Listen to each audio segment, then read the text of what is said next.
सुनंदा शशि थरूर के बीच क्या हुआ था उस रात।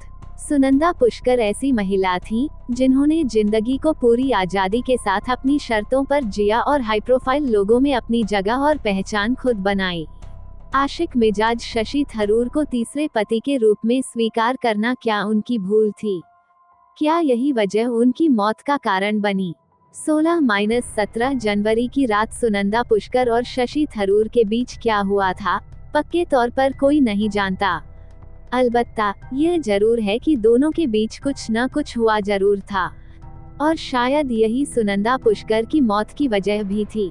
लेकिन उस वजह को ढूंढ पाना इस मामले की जांच करने वाली क्राइम ब्रांच के वश में नहीं है, क्योंकि एक तो मामला हाई प्रोफाइल है, दूसरे जरूरत भर के सबूत नहीं हैं। कुछ साइंटिफिक सबूत हैं भी तो उनसे साफ कुछ पता नहीं चल सकता। घटना वाले दिन यानी 17 जनवरी को शशि थरूर सुबह 6:30 बजे ही होटल लीला पैलेस से निकल गए थे, क्योंकि उन्हें कांग्रेस कार्यकारिणी की एक जरूरी मीटिंग में शामिल होना था। सुनंदा पुष्कर दिन भर होटल में रहीं। दिन में उन्होंने क्या क्या किया यह कोई नहीं जानता।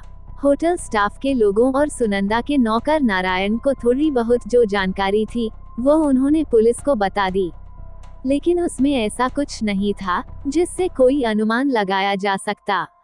सीसीटीवी कैमरे की फुटेज से भी इतना ही पता चल सका कि मैडम 3:22 पर अपने कमरे में आई थी और उसके बाद कोई भी उनके कमरे की ओर नहीं आया था। सुनंदा पुष्कर की मौत का पता तब चला जब देर शाम 8:30 बजे शशि थरूर होटल लीला पैलेस स्थित अपने कमरा नंबर 345 में पहुंचे। उस समय उनकी पत्नी बेड पर लिहाफ ओढ़े लेटी थी। कमरे का दरवाजा चूंकि लॉक नहीं था, इसलिए शशि थरूर को अंदर जाने में कोई परेशानी नहीं हुई।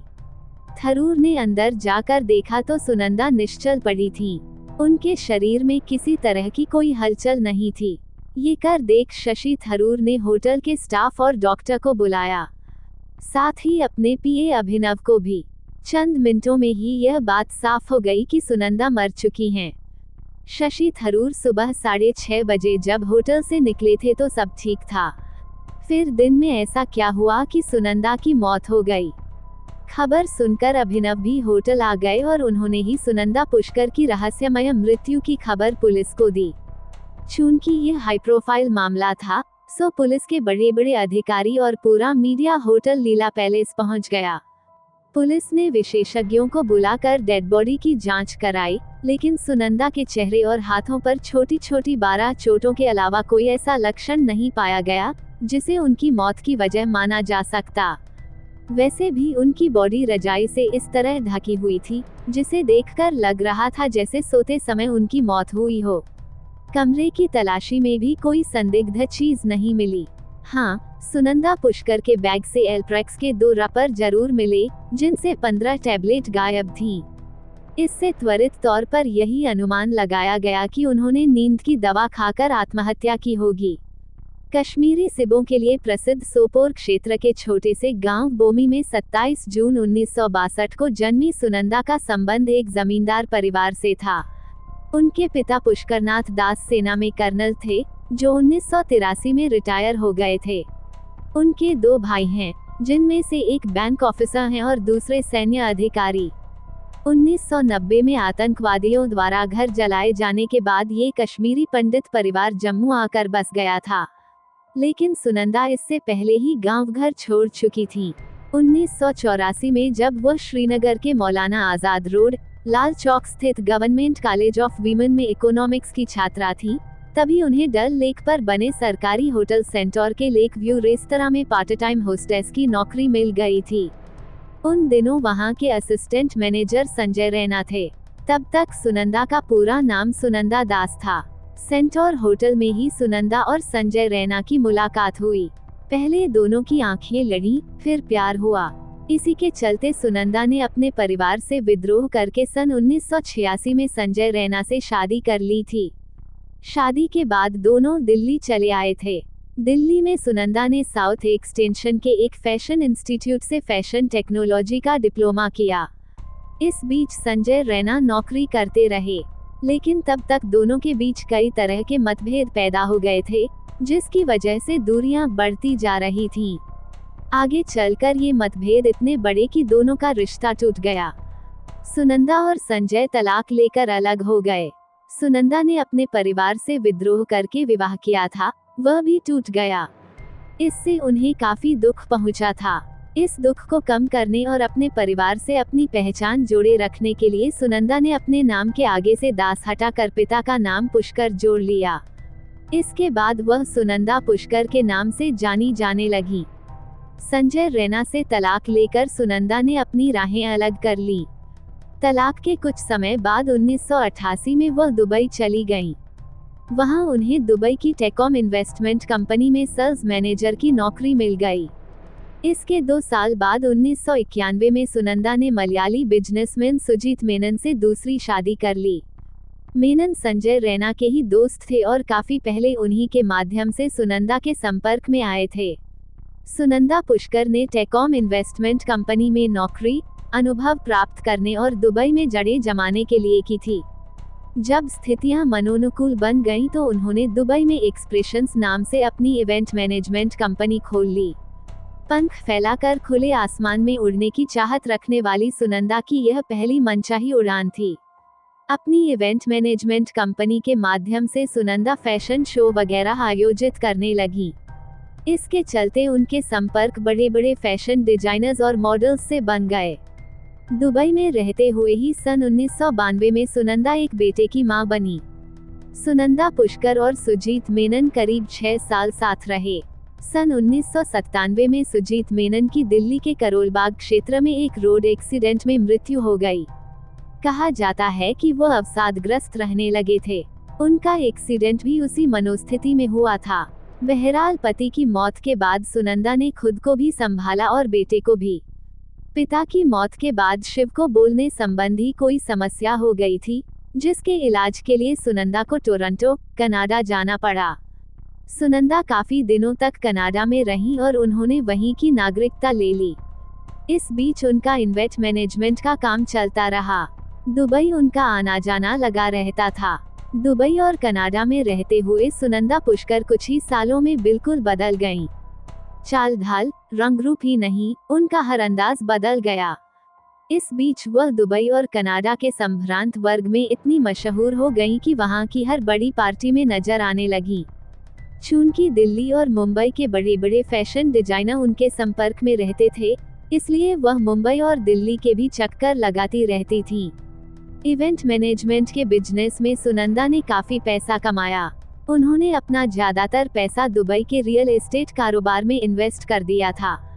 सुनंदा की तरह ही शशि थरूर की वैवाहिक जिंदगी में भी काफी उतार चढ़ाव रहे थे।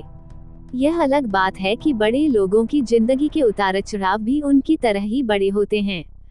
केरल के इलावचेरी, पलक्कड़ में जन्मे शशि थरूर ने मुंबई के चैंपियन स्कूल और कोलकाता के सेंट जेवियर स्कूल से शिक्षा हासिल करने के बाद दिल्ली के सेंट स्टीफन्स कॉलेज से स्नातक की डिग्री प्राप्त की थी।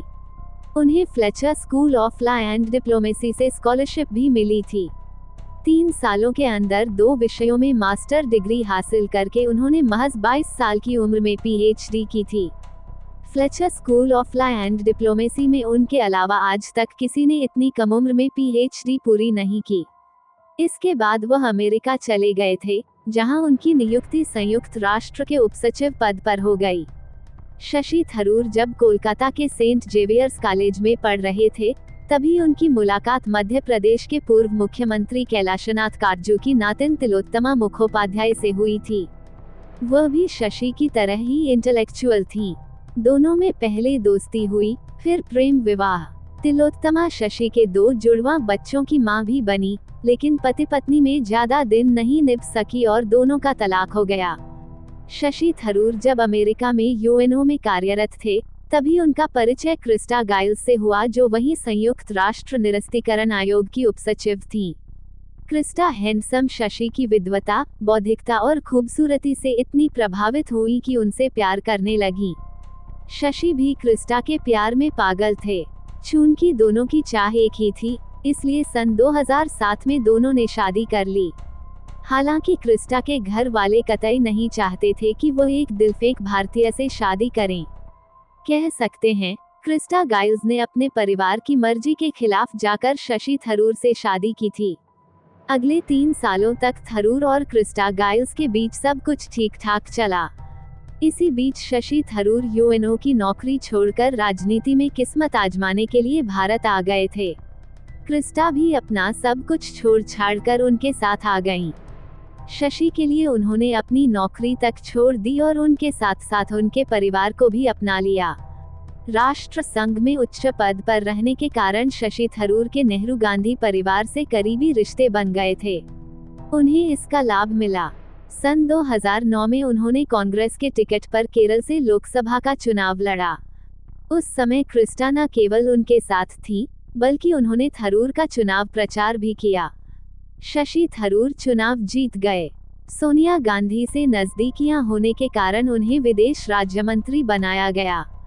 पहली बार चुनाव लड़कर जीतने के बाद सांसद बनना और फिर मंत्री पद मिल जाना आसान नहीं होता, लेकिन आला कमान की नेक नज़र की वजह से शशि थरूर के लिए सब कुछ आसान हो गया था।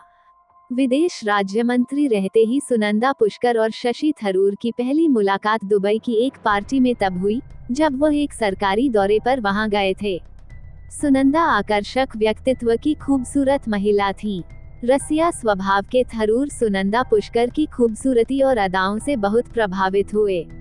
इसके कुछ समय बाद सन 2010 में शशि थरूर और सुनंदा पुष्कर की दूसरी मुलाकात दिवंगत नेता जितेंद्र प्रसाद के बेटे और कांग्रेस सांसद जितिन प्रसाद की दिल्ली में हुई शादी की रिसेप्शन पार्टी में हुई। तब तक आशिक-ए-मिजाज थरूर के दिलो दिमाग से क्रिस्टा गाइल्स के प्यार का खुमार उतरने लगा था। फलस्वरूप वह खूबसूरत सुनंदा पुष्कर की ओर आकर्षित होकर उनसे नजदीकियां बनाने लगे। सुनंदा भी उनके प्रभावशाली व्यक्तित्व और विदेश राज्य मंत्री जैसे ऊंचे ओहदे से प्रभावित हुए बिना न रह सकी। रिसेप्शन पार्टी में लंबी बातचीत के बाद दोनों ने एक दूसरे को अपने मोबाइल नंबर दे दिए। सुनंदा होटल मौर्या शेरेटन में ठहरी थीं। दोनों के बीच उसी शाम मोबाइल पर लंबी बात हुई और फिर अगले ही दिन दोनों की होटल मौर्या शेरेटन में अकेले में पहली मुलाकात हुई। इसके बाद दोनों के मिलने का सिलसिला शुरू हो गया। दोनों अक्सर होटल सम्राट, हयात रिजेंसी, अशोका जैसे 5 सितारा होटलों में लंच और कैंडल लाइट डिनर पर मिलने लगे। पति की मौत के बाद से सुनंदा अकेली थीं। उन्हें एक सशक्त व्यक्ति के सहारे की जरूरत थी। शशि थरूर विदेश राज्य मंत्री थे, सुंदर और दर्शनीय व्यक्तित्व वाले। सुनंदा उनमें अपना सहारा ढूंढने लगी। रसिया स्वभाव के शशि थरूर यही चाहते थे, सो दोनों ने एक दूसरे के सामने अपने प्यार का इजहार कर दिया। सुनंदा पुष्कर की खूबसूरती के मोहपाश में बंध कर वह अपनी पत्नी क्रिस्टा गाइल्स को भूल गए। इसी बीच शिलोंग में एक सरकारी समारोह हुआ तो शशि थरूर सुनंदा के साथ न केवल इस समारोह में शामिल हुए, बल्कि एक 5 सितारा होटल के प्रेसिडेंशियल स्वीट में साथ साथ ठहरे भी। तब तक दोनों न केवल खुद को एक दूसरे को सौंप चुके थे, बल्कि दोनों ने अपने भविष्य की राह भी तय कर ली थी। इसके बाद उच्च वर्ग और राजनीतिक गलियारों में शशि थरूर और सुनंदा पुष्कर की नजदीकियों की चर्चा आम हो गई थी। क्रिस्टा गाइल्स ने अपने सुनहरे भविष्य को दांव पर लगाकर शशि थरूर से प्रेम विवाह किया था। जब उन्हें थरूर के इस नए इश्क और बेवफाई का पता चला तो उन्होंने शशि थरूर से अलग होकर स्वदेश लौटने का फैसला कर लिया। अमेरिका लौटने से पहले क्रिस्टा ने शशि थरूर के नए प्रेम प्रकरण का जिक्र करते हुए उनके नाम एक भावुक पत्र लिखा, जिसमें उन्होंने अपना संबंध खत्म करने की बात कही। उन्होंने पत्र में इस बात का भी जिक्र किया था कि वह जब चाहे तलाक के पेपर भेज दे, वह साइन कर देगी। इस पत्र की एक कॉपी उन्होंने सोनिया गांधी को भी भेजी थी, लेकिन इसे शशि थरूर का निजी मामला समझकर किसी ने टांग नहीं अड़ाई। बस इसके बाद सुनंदा और शशि थरूर की मोहब्बत रंग लाने लगी। दोनों को अक्सर साथ साथ देखा जाने लगा। ऐसा लगता था कि दोनों ने साथ साथ रहने का फैसला कर लिया था। शिलोंग के एक 5 सितारा होटल के प्रेसिडेंशियल स्वीट में साथ साथ रात गुजारने के बाद शशि थरूर और सुनंदा पुष्कर की प्रेम कहानी खुलकर सामने आ गई थी। थरूर ने अपने पद की मर्यादा के मद्देनजर उस वक्त इस बात को भले ही स्वीकार नहीं किया, लेकिन सुनंदा ने ये कहना जरूर शुरू कर दिया था कि क्रिस्टा गाइल्स से तलाक होते ही वह और शशि शादी कर लेंगे। इसके बाद सुनंदा पुष्कर और शशि थरूर अक्सर अखबारों की सुर्खियों में रहने लगे थे। लेकिन वह शादी कर पाते इससे पहले ही आईपीएल का विवाद सामने आ गया। आईपीएल के निलंबित कमिश्नर ललित मोदी ने ट्वीट करके आरोप लगाया था कि शशि थरूर ने अपने प्रभाव का नाजायज इस्तेमाल करके कोची टीम खरीदने में रांडेवू स्पोर्ट्स की मदद की, जिसके बदले में इस टीम का 19% हिस्सा लगभग 75 करोड़ उनकी गर्लफ्रेंड सुनंदा पुष्कर के खाते में गया। इस बात को लेकर नरेंद्र मोदी ने उस वक्त सुनंदा पुष्कर को 50 करोड़ की गर्लफ्रेंड कहा था, जिसके जवाब में शशि थरूर ने ट्वीट करके जवाब दिया था कि सुनंदा प्राइसलेस हैं।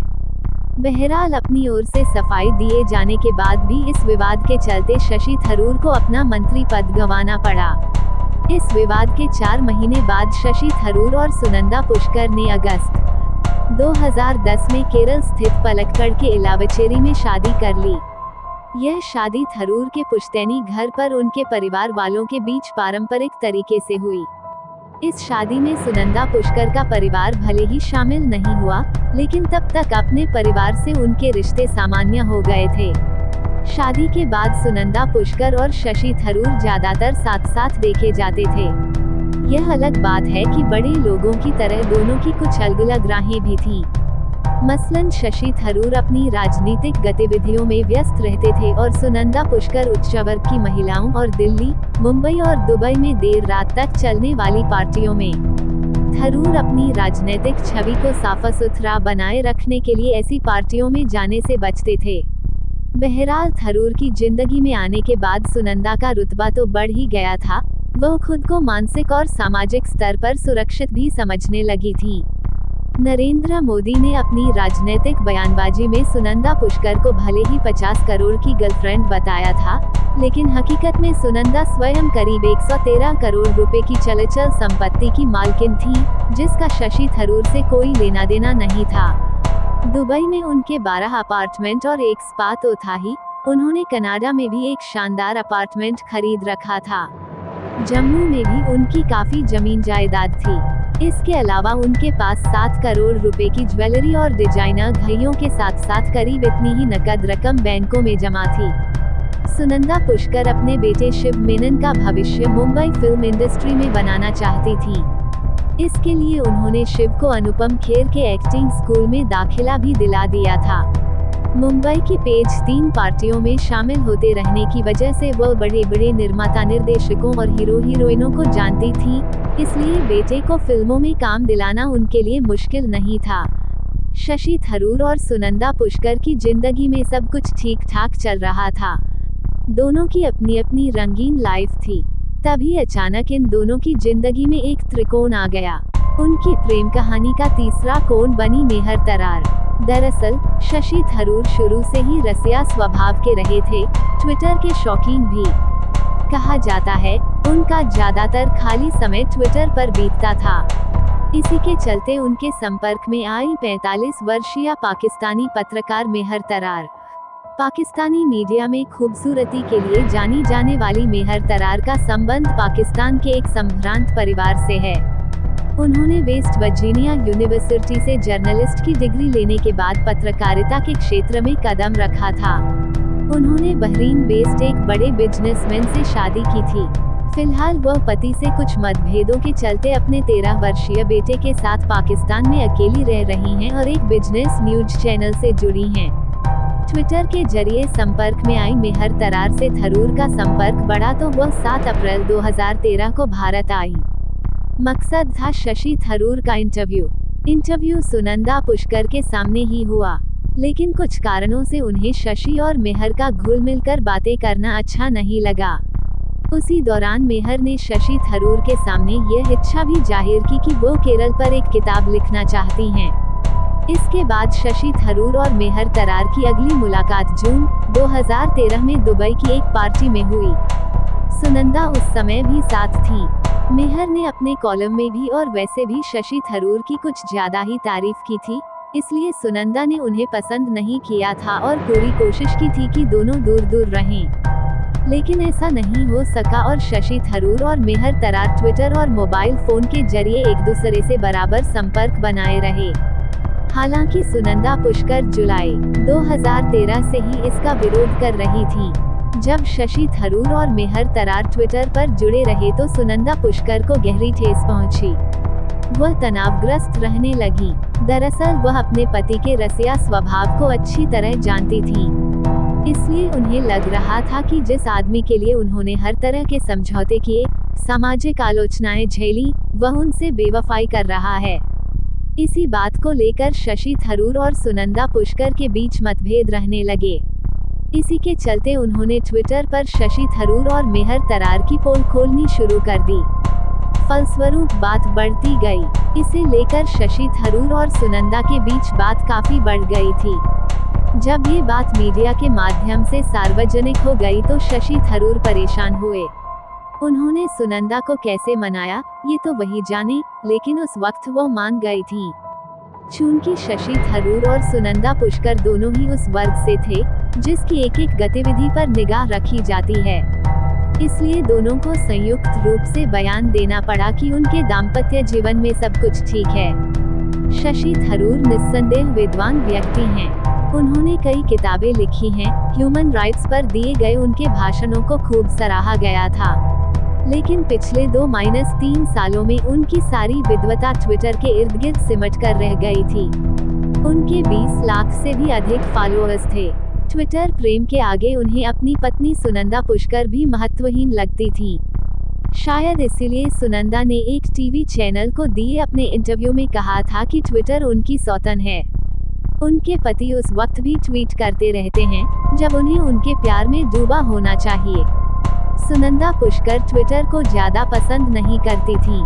इसके बावजूद जब उन्हें लगा कि पाकिस्तानी पत्रकार मेहर तरार ट्विटर और मोबाइल के माध्यम से शशि के वजूद पर हावी होने की कोशिश कर रही हैं तो उन्होंने ट्विटर का सहारा लिया। इसी दौरान उन्होंने मेहर तरार पर कई आरोप लगाए। सुनंदा द्वारा बार बार चेतावनी देने के बावजूद जब ट्विटर के माध्यम से मेहर और शशि थरूर की नजदीकियां बढ़ती गईं तो सुनंदा पुष्कर खुद को असुरक्षित महसूस करने लगी। सुनंदा पिछले कुछ समय से बीमार चल रही थी। बताया जाता है कि वह पेट की टीबी और लुपस नाम के ऑटो इम्यून डिसऑर्डर से पीड़ित थी। इसके इलाज के लिए वह 1-2 बार विदेश भी गई थी। इन बीमारियों के सिलसिले में Kerala institute of medical college में उनके कई टेस्ट भी हुए थे और फिलहाल तिरुवनंतपुरम के किंग्स जॉर्ज हॉस्पिटल में उनका इलाज चल रहा था। लेकिन बताया जाता है कि उनकी ये बीमारियां ज्यादा गंभीर नहीं थी। 15 जनवरी को शशि और सुनंदा जब हवाई जहाज से तिरुवनंतपुरम से दिल्ली लौट रहे थे तो सफर के दौरान दोनों का खूब झगड़ा हुआ था। वजह ये बताई जाती है कि शशि थरूर ने सुनंदा की चेतावनी के बावजूद अपने मोबाइल में हरीश नाम से मेहर तरार का नंबर सेव कर रखा था, जो सुनंदा ने देख लिया था। यह उन्हें सरासर बेवफाई लगी थी और इससे वो बुरी तरह टूट गई थी। दोनों के इस झगड़े की भयावहता का अनुमान इसी से लगाया जा सकता है कि दिल्ली एयरपोर्ट पर उतरकर सुनंदा वॉशरूम चली गई थी और आधे घंटे तक बाहर नहीं आई थी। काफी देर इंतजार के बाद शशि थरूर गुस्से में अकेले ही अपने लोधी एस्टेट वाले बंगले पर चले गए थे, जबकि सुनंदा आधा घंटा बाद वॉशरूम से बाहर आई और चाणक्यपुरी स्थित होटल लीला पैलेस चली गईं, जहां शशि थरूर ने सूट बुक करा रखा था। लीला पैलेस में सूट बुक कराए जाने की वजह ये बताई जाती है कि थरूर के लोधी एस्टेट के बंगले में व्हाइट वॉश चल रहा था और सुनंदा पुष्कर को इससे एलर्जी थी। उसी दिन सुनंदा ने पति का ट्विटर अकाउंट हैक किया और मेहर तरार को खूब खरी खोटी सुनाई।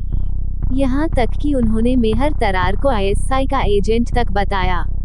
उस रोज उन दोनों के बीच अच्छा भला ट्विटर वार चला।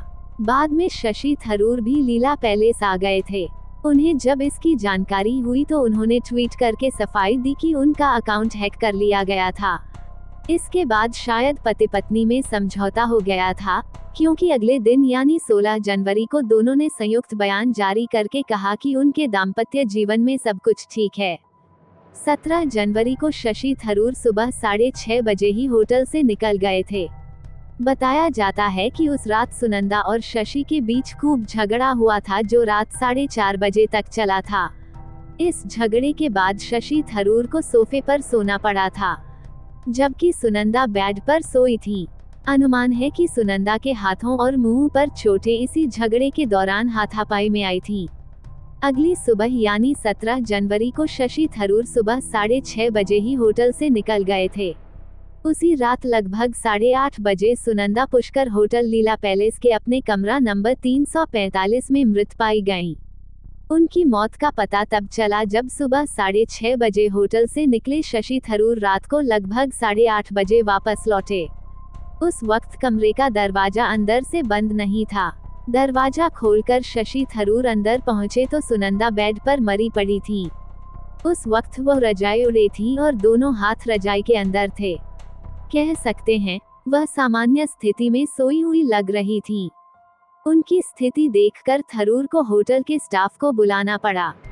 प्राथमिक जांच के बाद सुनंदा का शव पोस्टमार्टम के लिए एम्स भेज दिया गया।